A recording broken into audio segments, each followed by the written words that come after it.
Hi, I'm Madame Pamita, and I love teaching about magic.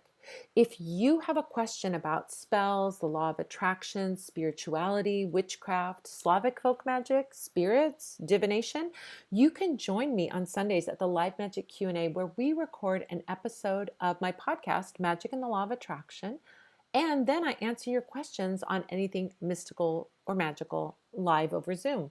Just go to spellsquad.com to get the link to join me in the clubhouse. And don't forget to subscribe to this YouTube channel and click the bell icon so you get a gentle, magical reminder and you'll be the first witch to see whenever anything new goes up. Here's a great tidbit from one of our past Q&As answering a really important spiritual question.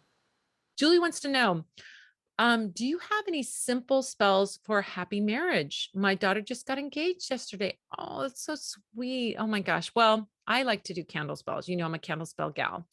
So you can do there's candle spells that you can do. If you want to do one for her and her spouse, you can do, get two heart-shaped candles, work with those heart-shaped candles and write her name on one and write her partner's name on the other, and then light those candles together. It could be a red candle for their passion, a pink candle for their love, and just put the intention into it that they're going to have a happy relationship, a happy and long-lived marriage, and that there's peace in their home and all the blessings that you want to give them. I think that's a beautiful thing to do.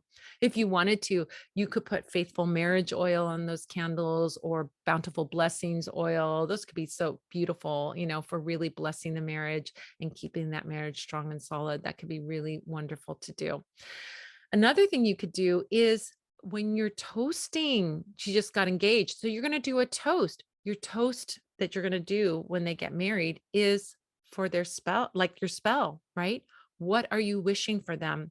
Do you remember in like the fairy tales when all the fairies, the good fairies come into the room and they give their blessings, they say their words? That is a beautiful way to do that. And that's just part of the ritual of a marriage when you toast the couple, the happy couple, and you say, oh my gosh, this is what I wish for you. That's a beautiful, talking about wishes and intentions. We can wish for other people too. And the wishes can feel playful, light, positive, joyful, big and dreamy, really so big and expansive. It can be so beautiful. So that's another way that you can put your magic intentioning and your magical wishing into this toast that you do. Really believe that your words have power and that when you toast them, you're giving them that blessing. That's all a blessing is right? Positive words on someone. So it's really good. But yeah, a heart-shaped candle, two heart-shaped candles, one representing each of them next to each other. Could be such a beautiful spell. Then you can put love herbs around it. Roses, periwinkle. That's good for commitment.